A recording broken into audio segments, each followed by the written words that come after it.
March 4th, 1944. Altitude 27,000 feet. Temperature minus 45 Celsius. Thin, frozen air. Above the clouds, 1,000 contrails carve white scars across the blue. It's the first deep daylight raid on Berlin, a mission that no one has ever come back from before. In the middle of that endless formation, 36 new shapes glide alongside the bombers. P-51 Mustangs, long-nosed, silver, and fast. Beneath them, the old veterans of the 8th Air Force, B-17 Flying Fortresses and B-24 Liberators, rumble eastward, carrying 12,000 bombs toward the heart of the Reich. The Luftwaffe radar stations from Bremen to Hanover have already begun to scream, "Grosse Verband, über die Elbe!" A massive formation crossing the Elbe. Scramble orders ripple through northern Germany. At the Jagdgeschwader 26 base outside Oldenburg, Bf-109s and F-190s roar to life. Engines cough, turbines shriek, propellers slice the frost. Pilots slam canopies shut and throttle forward into takeoff, black exhaust trails snaking across the snow. Above them, the sky is already white with contrails, too many to count. The German flight controllers call it eine Wolke aus Metall, a cloud of metal. 10 minutes later, the first intercept wave appears, tiny dots glinting high against the sun. Bf-109s in tight pairs, climbing fast, sunlight flashing off their yellow noses. The Luftwaffe is coming in hard and head-on. Inside his cockpit, Captain Don Gentile of the 4th Fighter Group checks his gauges. Fuel, half tanks. Temperature, nominal. Ammunition, full. He wipes frost off the canopy with his glove and peers through the gun sight. His wingman, Johnny Godfrey, calls over the radio, "Bogies 12 o'clock high, looks like 109s. Gentile grins. "Let's go to work." The Mustangs dive. The air explodes in tracer fire. Green German 20mm cannon streaks against red American 50 cal tracers. 2 lines of death crossing at 500 miles per hour. Gentile's guns blaze. The vibration rattles his teeth. His tracers walk across the lead 109's fuselage. The German fighter flips over, trailing black smoke. Gentile pulls up hard, oxygen mask pressing into his face, G-forces crushing his ribs. His Merlin engine screams. All across the formation, the same story unfolds. P-51s rolling, looping, diving through clouds, their long-range tanks finally paying off.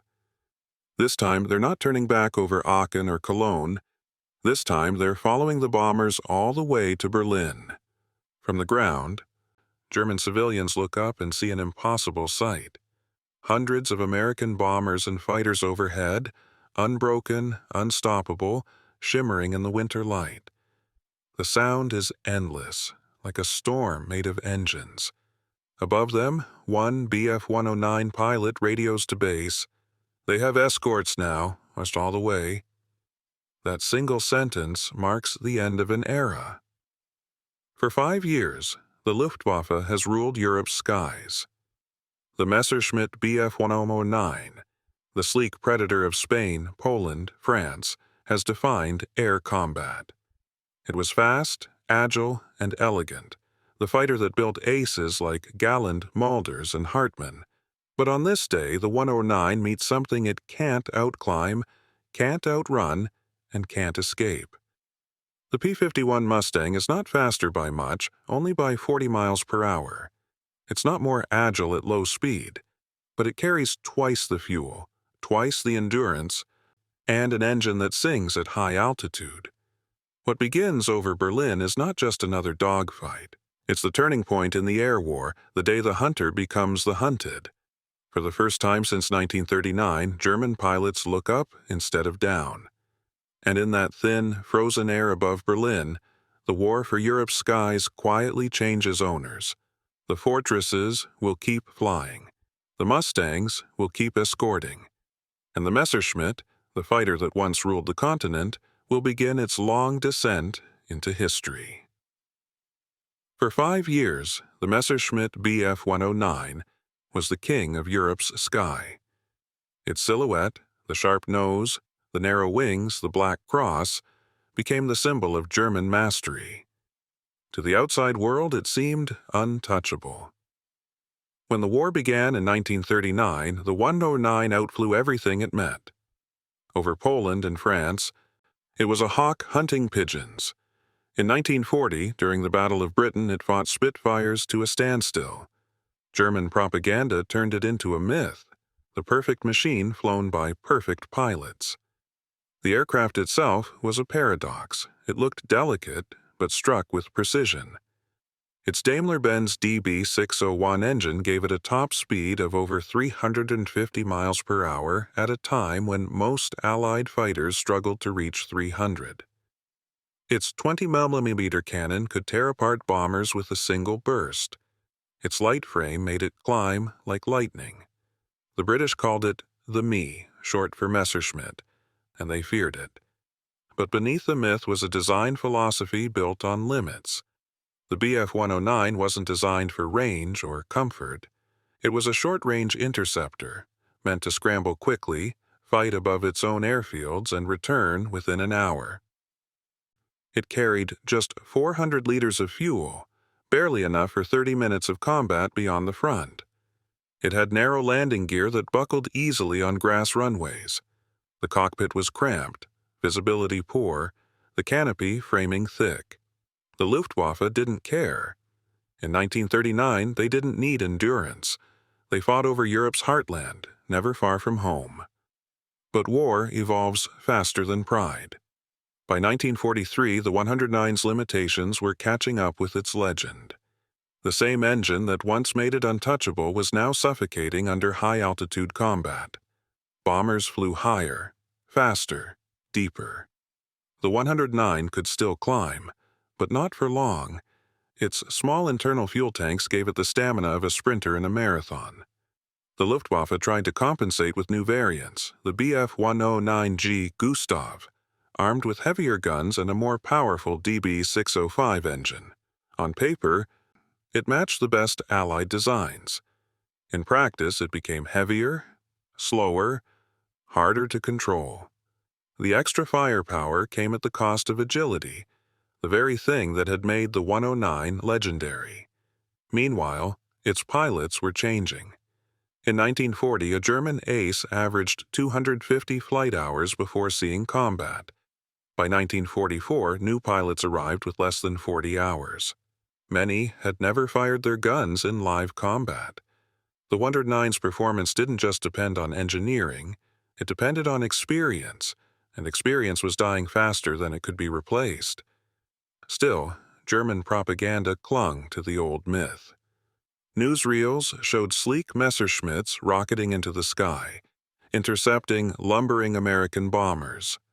The narration called them Germany's steel shield, but the shield was cracking. Because the enemy they were about to face, the P-51 Mustang, wasn't built to duel at the edges of German airspace. It was built to erase those edges altogether. The Americans had studied the Luftwaffe's formula and decided to break it with one variable: range. The Bf-109 was a defender. The Mustang was a pursuer.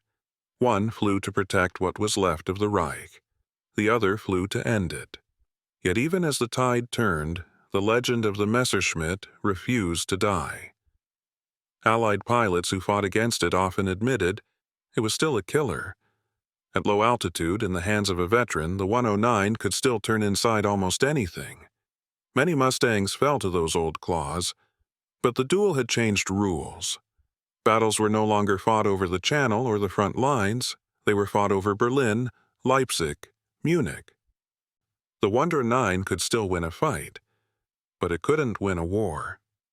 The myth of invincibility had become a cage, one that trapped the Luftwaffe inside its own past. The P-51 wasn't coming to challenge the 109's agility. It was coming to challenge its endurance. And in that test, the German legend had nowhere left to land.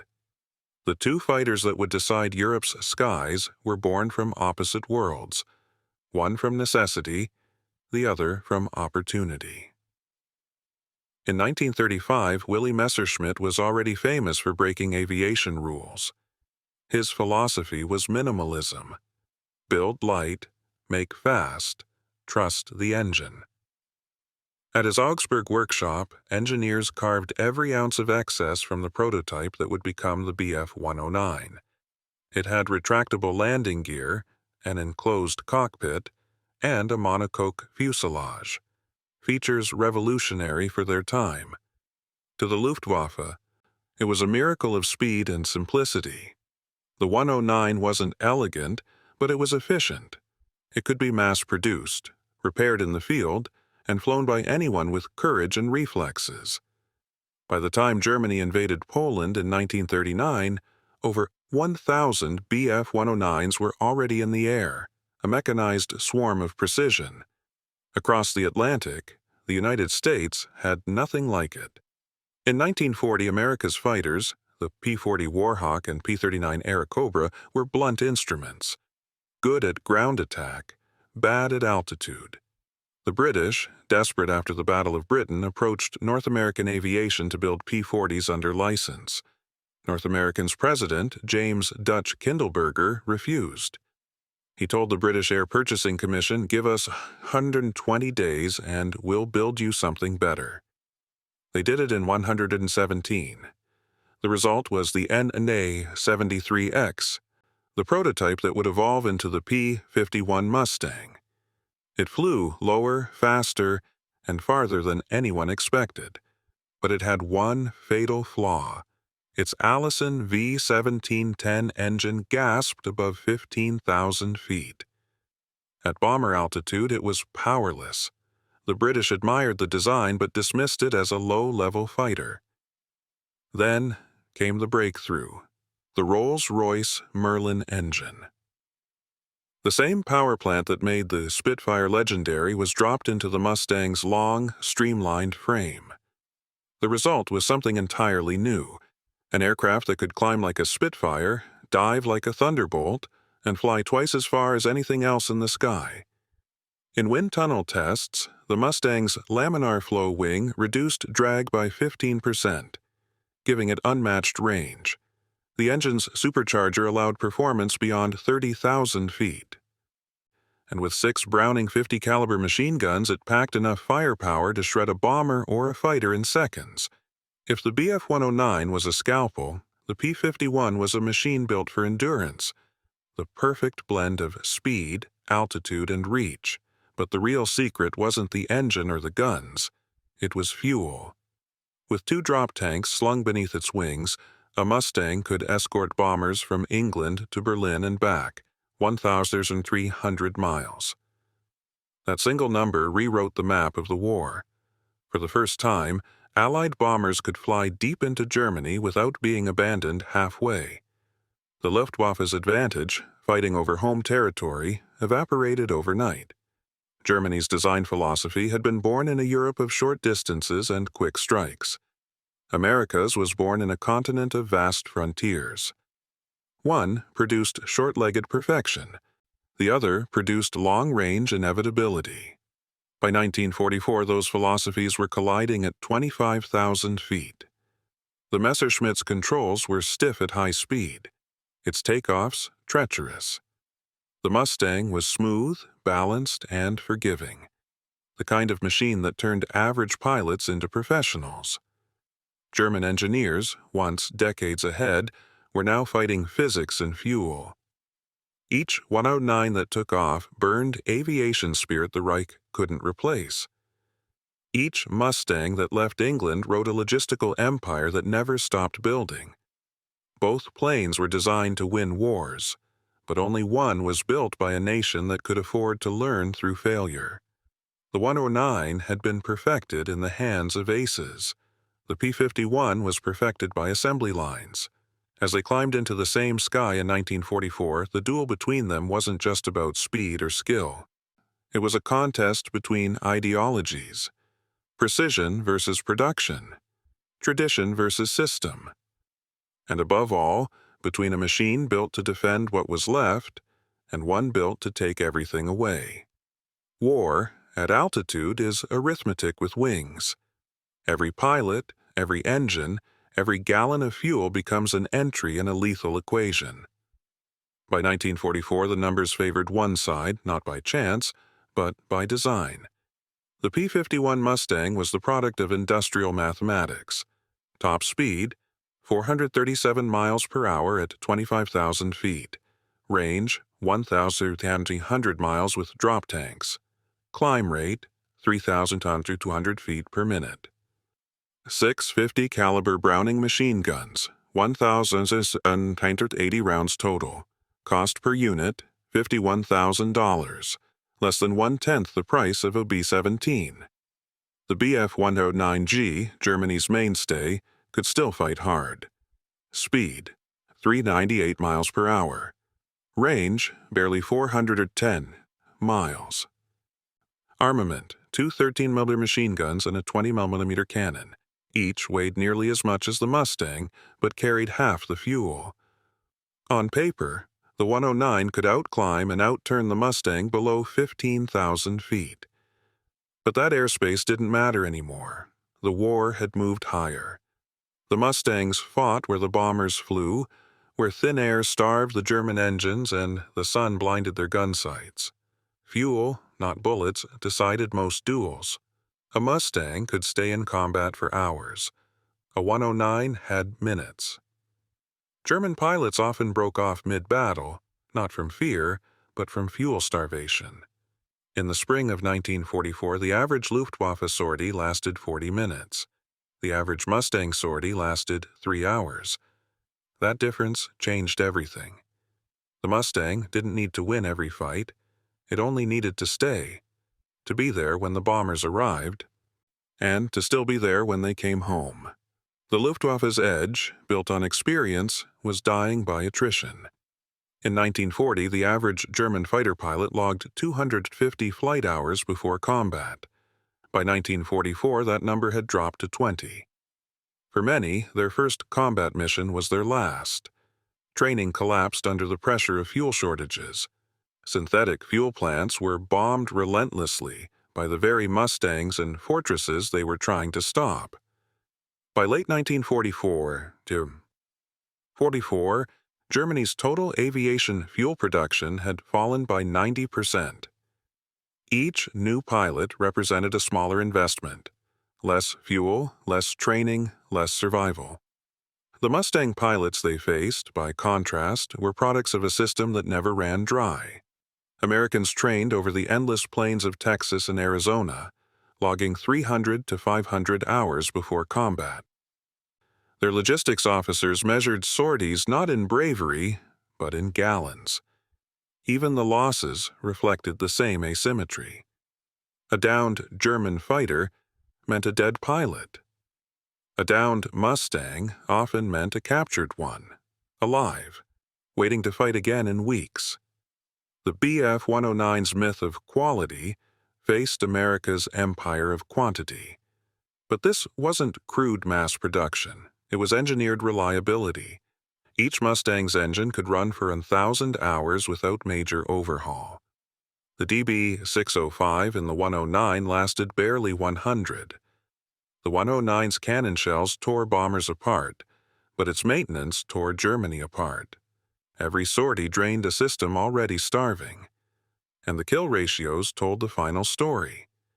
By late 1944, Mustangs were averaging 5.1 victories against Bf-109s. Over 4,900 German aircraft fell to P-51s before the war's end. The Luftwaffe couldn't replace them.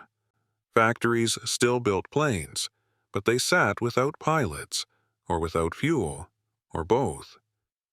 At this stage of the war, the battle wasn't about agility or courage, it was about sustainability. The Mustang didn't have to be invincible, it only had to be inevitable. German pilots called it der lange Schatten, the long shadow, the fighter that followed them everywhere. To the Americans, it was the same idea, spoken as pride.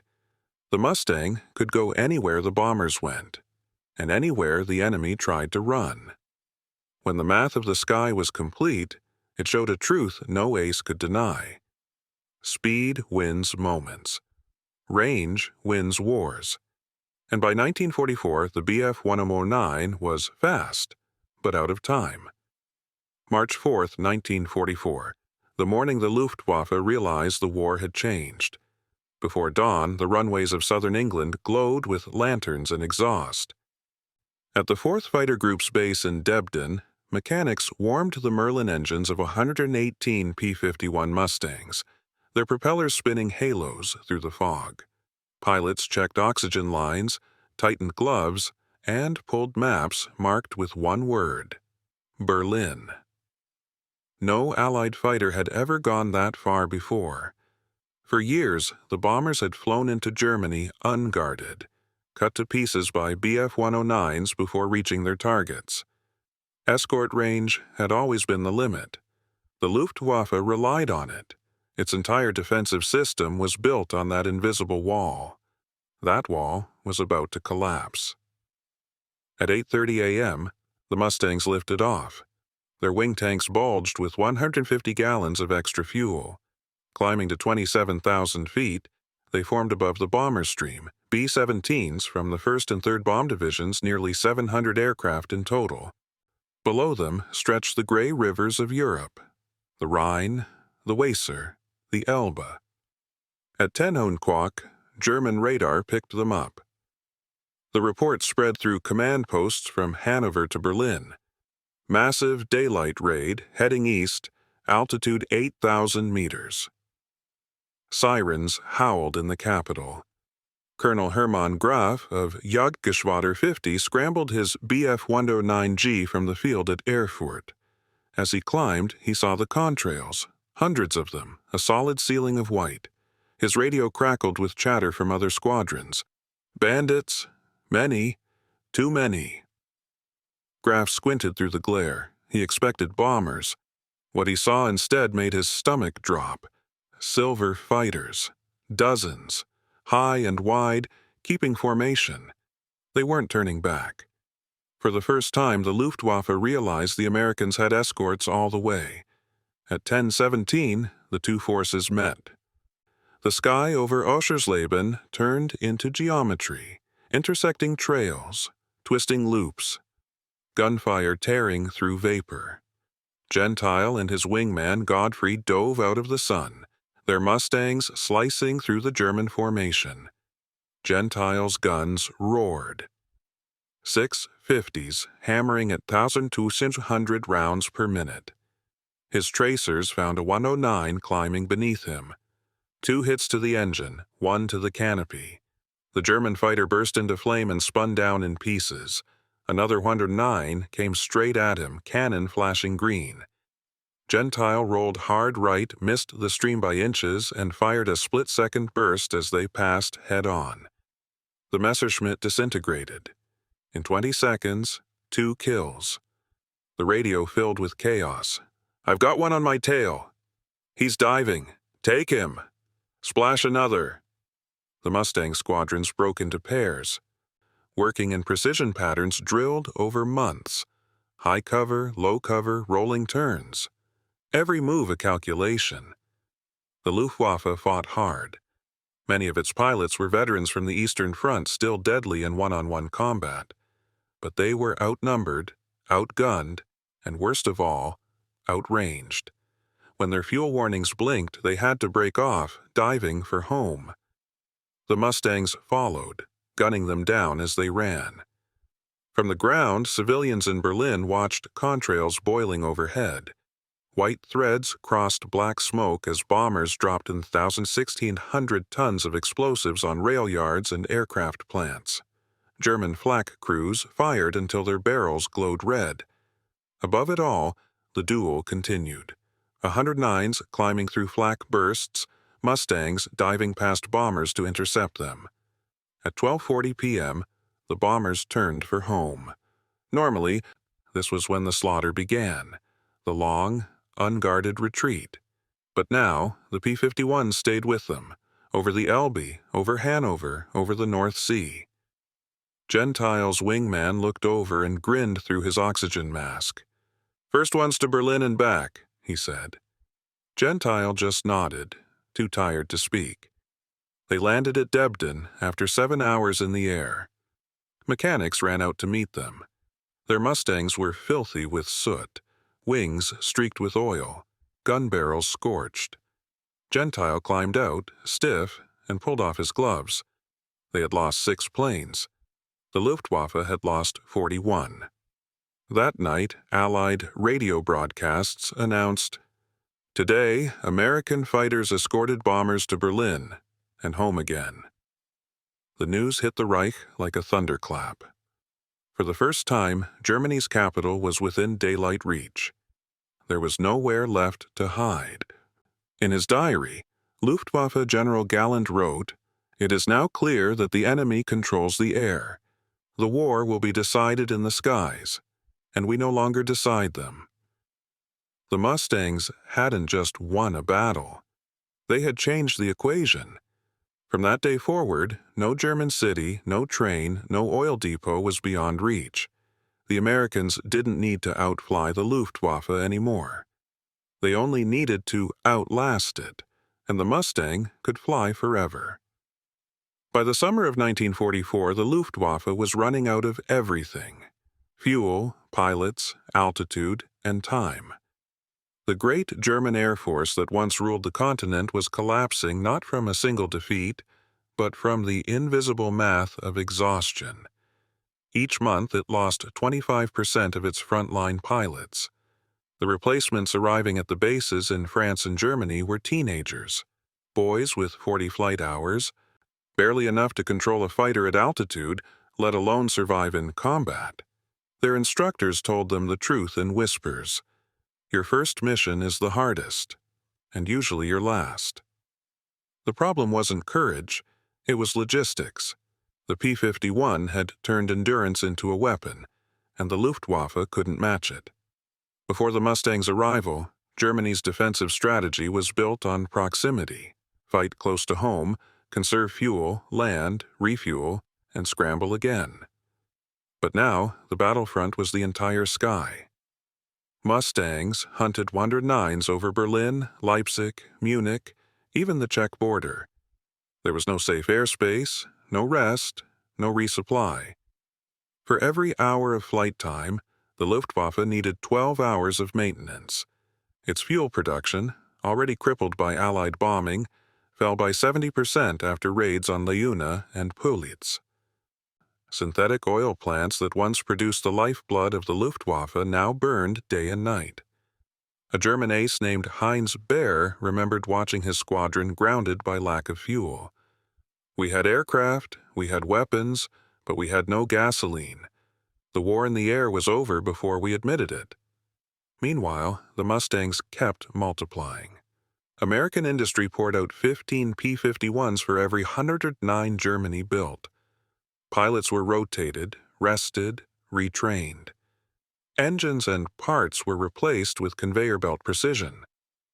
Every statistic that defined war favored the Allies, not by luck, but by process. That process was unstoppable. Radar operators now tracked German squadrons the moment they lifted off. Ground controllers vectored Mustangs toward intercept coordinates calculated to the second. The American war machine had turned air combat into an equation, a living algorithm of probability and attrition. In that equation, the Luftwaffe's variables only went one way: down. By August, the average Luftwaffe pilot's life expectancy in combat was 17 minutes. Even the veterans could feel it. Adolf Galland, the Luftwaffe's chief of fighters, said privately, "We are flying against arithmetic." At first, the Germans tried to adapt. They equipped 109s with heavier cannons to bring down bombers faster, but that made the planes slower and less maneuverable. They deployed rocket-armed interceptors. 21 Mustang were for granite pods that could annihilate a formation, but their drag turned the fighters into sitting ducks. Every solution only deepened the deficit. By autumn, in 1944, Luftwaffe squadrons began to vanish from the map. Some were destroyed in the air. Others disbanded for lack of fuel. A few simply stopped receiving orders. Allied pilots flying over Germany reported entire sectors where no fighters rose to meet them. The same system that had once made Germany unstoppable, precision, specialization, engineering perfection, was now strangling it. Every Bf-109 built required alloys that no longer existed, fuel that couldn't be delivered, pilots that couldn't be trained. The Americans had built their empire around redundancy. The Germans had built theirs around excellence. When perfection breaks, it shatters. When systems break, they adapt. The result was inevitable. By December 1944, the Luftwaffe's frontline strength was half what it had been in June. The Allies had 12,000 combat aircraft over Europe. Germany had less than 1,800. And even then, half of those 1,800 never left the ground. When Mustangs roamed over the Ruhr, pilots began to notice something eerie. They no longer had to dive into combat. The enemy came to them, slow, disorganized, desperate. The duel that had begun as man versus man, engine versus engine, had become machine versus exhaustion. The Luftwaffe wasn't defeated in a single dogfight. It was defeated by numbers, the arithmetic of fuel, steel, and stamina. By the end of 1944, one German general summarized the truth in a single line. The enemy flies until his tanks are empty. We fly until our nation is. April 8, 1944. The sky above Brunswick, Germany. Thin, cirrus clouds hung over the smoke columns of the burning city. The 4th Fighter Group was deep in enemy territory again, escorting another wave of B-17s toward targets the Luftwaffe no longer had the strength to defend. Captain Don Gentile flew his P-51B Shangri-La on the far right flank of the formation. His canopy was streaked with oil, his fuel gauges twitching. Behind him stretched the bombers, an endless chain of silver under the sun. He had already been in the air for 4 hours. The radio crackled. "Bandits! 9 o'clock high!" A dozen Bf-109s were climbing to intercept. Gentile banked hard left, diving through the bomber's vapor trails. The fight started before he could even adjust his trim. 2 Messerschmitts broke away to meet him head-on. Gentile fired first, 6 50-caliber machine guns unleashing 70 rounds a second. Tracers stitched the air between them. One 109 disintegrated in a flash of orange. The other rolled inverted, spraying black smoke. Gentile rolled out of his dive and spotted another 109 pulling into a loop behind him. He pulled back hard on the stick. The G-forces hit like a hammer, 5 Gs pressing his body into the seat. His breath rasped through the oxygen mask. The Mustang clawed upward. The 109 followed. At 20,000 feet, Gentile kicked left rudder, dropped flaps, and reversed into a scissors maneuver, the kind he'd practiced endlessly over the fields of East Anglia. The German pilot overshot, flashing across Gentile's nose. For a split second, their canopies were close enough for eye contact. Gentile squeezed the trigger. The 6 Brownings thundered, their tracers finding the target. The 109's left wing ripped off in a white burst. "Splash 1, he muttered into the radio. His voice was steady, mechanical. The fight wasn't over. 2 more 109s were closing from above. Gentile shoved the throttle forward. The Merlin engine howled. He rolled into a dive, nose down at 400 miles per hour. The Germans followed. He waited until the airspeed needle hit 480, then pulled up sharply. The G-forces blurred his vision. The Mustang arced upward, and the pursuing 109s shot past, unable to follow the pull. One broke off, the other tried to climb again, too late. Gentile came around behind him, lined up his shot, and fired. The 109 exploded in mid-air. The dogfight had lasted less than 90 seconds. When Gentile rejoined formation, his ammunition counter read almost empty. He had downed 3 aircraft in 2 minutes. His wingman, John Godfrey, called over the radio, "You're a one-man Air Force, Don." Gentile didn't answer. He was looking at the smoke below, columns rising from German cities, stretching for miles. That afternoon, back at Debden, ground crews counted 35 holes in his Mustang. A bullet had passed within inches of the cockpit. Gentile leaned against the wing, exhausted, his flight suit soaked in sweat. In the debrief, he was asked how he had beaten 2 opponents with less altitude and less fuel. His answer was blunt. "I didn't beat them, the plane did." He wasn't being modest. The P-51's power-to-weight ratio, laminar flow wings, and high-speed control made the difference. At high altitude, where the Bf-109's engine lost power, the Mustang thrived. The Germans could turn tighter at low speed, but Gentile never let them fight on their terms. He stayed fast, stayed high, stayed efficient. The machine's discipline turned into instinct.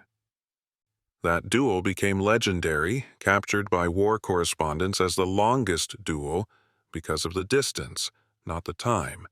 Gentile had fought continuously from Hanover to the edge of Berlin, nearly 200 miles, burning fuel, killing fighters, and escorting bombers the entire way. The U.S. press turned him into a symbol, America's ace of aces. But Gentile's own words stripped away the myth. They were brave, the Germans. They fought like devils, but they were out of machines, and we had too many. The Mustang doesn't get tired. Men do. He was right. Gentile's 27 kills were not just the result of skill. They were the manifestation of a system, fuel logistics, engineering redundancy, and mass production distilled into 6 guns and one man's reflexes. His story wasn't unique. Across Europe, Mustangs were flying the same missions, the same long-range duels, turning Luftwaffe aces into targets before they could even find altitude. And every time another pilot returned to base, drained and shaking, he knew what Gentile meant. The Mustang wasn't an aircraft anymore. It was a process, a living algorithm of altitude, horsepower, and range. The Luftwaffe had once ruled the sky through art. The Americans had learned to rule it through science, and over the fields of Germany, that science was rewriting the laws of survival. By late 1944, the Luftwaffe's high command had become a graveyard of optimists. Every report, every chart, every sortie log said the same thing. They were losing pilots faster than they could bury them. And at the center of that storm stood General Adolf Galland, the man once hailed as Germany's Eagle of the Air. Galland had flown the Bf-109 since Spain, fought over Dunkirk, and commanded fighter wings through the Battle of Britain. He had believed in the myth of German air superiority because he had built it. But by the autumn of 1944, even he couldn't deny the arithmetic of collapse. The situation reports crossing his desk each morning were mechanical obituaries. October losses, 2,120 aircraft destroyed or damaged. November, another 1,800 gone. Average pilot age, 19 years. Flight experience, 40 hours total. Galland stared at the numbers and knew what they meant. "We were feeding boys into a furnace," he later said. To the American pilots in the air, the collapse looked almost surreal. P-51 squadrons patrolling over Germany reported enemy fighters taking off straight into their guns. Some Luftwaffe pilots, realizing their futility, tried to ram bombers. Desperation turned into suicide. But Galland refused to surrender to the math. In December 1944, as the Ardennes offensive, Hitler's last gamble, unfolded on the ground, Galland prepared one last strike in the air. Operation Bodenplatte. It was madness dressed as strategy, a surprise New Year's Day assault meant to destroy Allied air power on the ground and buy time for the crumbling front. Every fighter the Reich could still fly was thrown in. Bf-109s, Fw-190s, and Me-262s. Over 900 aircraft, many flown by barely trained pilots. They would take off before dawn, hit Allied bases in Belgium and Holland, and try to turn back the clock to 1940. January 1st, 1945, 9:15 a.m. Galland stood on the tarmac at his command post near Cologne as the last formations took off, propellers chewing fog into mist. For a brief moment he felt hope. The roar of engines sounded like the past. But by noon, the phone lines were silent. Then the calls started coming in, broken transmissions, desperate Morse, fragments of panic. Targets hit. Heavy flak. Losses extreme. By nightfall, the truth was unavoidable. Bodenplatte was a catastrophe. The Luftwaffe destroyed about 200 Allied aircraft on the ground, but it cost them nearly 300 of their own, and 200 trained pilots. The airfields that morning had burned, yes, but by the next sunrise, American replacements were already landing new planes. The Germans could never replace theirs. Galland wrote in his diary, "A victory in appearance, a defeat in reality." After Bodenplatte, the Luftwaffe ceased to exist as a coherent fighting force. The surviving pilots flew Me-262 jets when fuel allowed, or scrambled obsolete trainers armed with machine guns. The sky, once theirs, belonged now to the Mustangs, endless silver ghosts that appeared everywhere and nowhere. One German ace, Johannes Steinhoff, later said, "The Americans fought as a machine. We fought as men, and machines don't tire." Galland's frustration turned to open rebellion. In February 1945, he argued with Göring in front of senior officers, demanding that the Luftwaffe focus on defense and retreat from Hitler's delusions. Göring accused him of defeatism. Galland fired back, "I have no time for lies, Reichsmarschall. My men are dying for statistics." Days later, he was relieved of command. He spent the rest of the war grounded, bitter, and watching the empire of the air he helped build crumble to dust. In April, Galland flew one final mission, not in a Messerschmitt, but in an Me-262 jet. It was faster than anything in the sky, a glimpse of the future in a war that had already been lost. He downed 2 Mustangs before his jet ran out of fuel. He glided back to a shattered airfield and climbed out in silence. That was his last flight of the war. The man who had once said, "Our fighters are the shield of Germany," now looked up at a sky filled with American contrails and understood the truth. The shield hadn't broken. It had been outgrown. Galland later told an interviewer, "We lost not because we were outflown, but because we were outlasted." The Bf-109, his beloved creation, still flew. But it was a relic, the final echo of an idea that couldn't survive the future.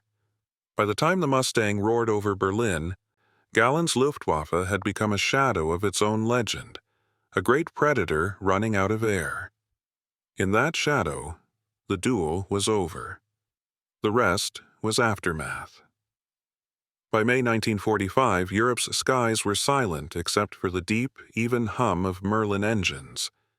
The duel that had once defined the air war, the Bf-109 versus the P-51, was finished.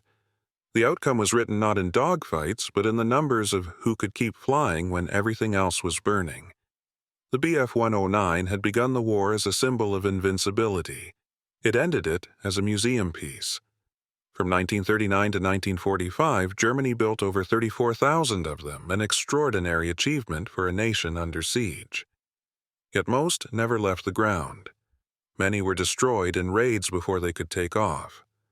Others stood useless, their pilots grounded for lack of fuel. Across the Channel, America built 15,000 Mustangs, and almost everyone flew. The difference wasn't just in numbers, it was in systems. The Mustang was the perfect expression of industrial logic. Designed for mass, build for endurance, fight for hours. The 109 was a masterpiece of craftsmanship, but you can't handcraft a war against machines. By the time the Allies crossed the Rhine, the Mustang had taken ownership of the sky. Its long wings cut across Europe like clock hands marking the final hours of the Reich. It escorted bombers by day, strafed airfields by dusk, and hunted retreating columns by nightfall. The Luftwaffe couldn't hide. Its aces couldn't rest. The duel had inverted completely. Once, German pilots had looked down on slower, shorter-legged enemies. Now, they climbed for altitude and found Mustangs already there, waiting. Even the Luftwaffe's last weapon, the Mi-262 jet, couldn't change the math. It was faster, deadlier, revolutionary. But it couldn't take off without being attacked. Every jet destroyed on the runway was another victory for range, for reliability, for endurance. The Bf-109's design, once elegant, was now obsolete. Its narrow landing gear made it fragile on bombed-out runways. Its engine, starved of high-octane fuel, coughed black smoke on takeoff. Even its aces, Galland, Hartmann, Barkhorn, were trapped inside a system that had lost its logic. The Mustang's logic was simple: keep flying. It could dive to 5 to 200 miles per hour without tearing apart. It could take off in rain, cold, or sleet. It could refuel in 15 minutes, rearm in 20, and be back in the air within an hour. It wasn't the fastest plane in the world. It was the most repeatable. War favors what repeats. Every escort mission that ended with bombers intact meant factories survived. Fuel refineries were destroyed. Rail lines were broken. By 1945, the Mustang had turned air power into a feedback loop of destruction. The results were devastating. Germany's aviation fuel output dropped by 90%, synthetic oil plants reduced to rubble. Fighter losses rose until no replacements could be trained. The Luftwaffe, the most advanced air force in the world, simply dissolved in the sky. The P-51 became more than a machine. It became a symbol of inevitability. When ground troops looked up and saw its long, sleek shape and black and white invasion stripes, they knew two things: the bombers were safe, and the enemy was finished. Pilots who flew the Mustang never forgot the feeling. The deep vibration of the Merlin engine, the steady pull at high throttle, the oxygen hiss in the mask, it felt like flying the future, and in a way, they were. Because the Mustang wasn't just the end of the propeller era, it was the prototype for everything that came next. Long-range fighters, global logistics, engineered dominance. The duel with the Bf-109 was never just about who was faster or who was braver. It was about who could build a machine that embodied the industrial age better. Germany built speed. America built endurance. Speed lost. When the last Mustangs landed at captured German airfields in May, the contrast was total. Beside them sat rows of abandoned Bf-109s, graceful, skeletal, silent. The same aircraft that had once ruled Europe's sky now lay in twisted lines on cracked tarmac, their wings full of bullet holes, their swastikas half buried in dust.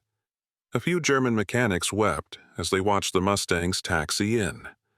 One of them muttered, "We never had a chance after they learned to fly that far." That was the duel's real verdict. The Mustang didn't win by being better. It won by being enough.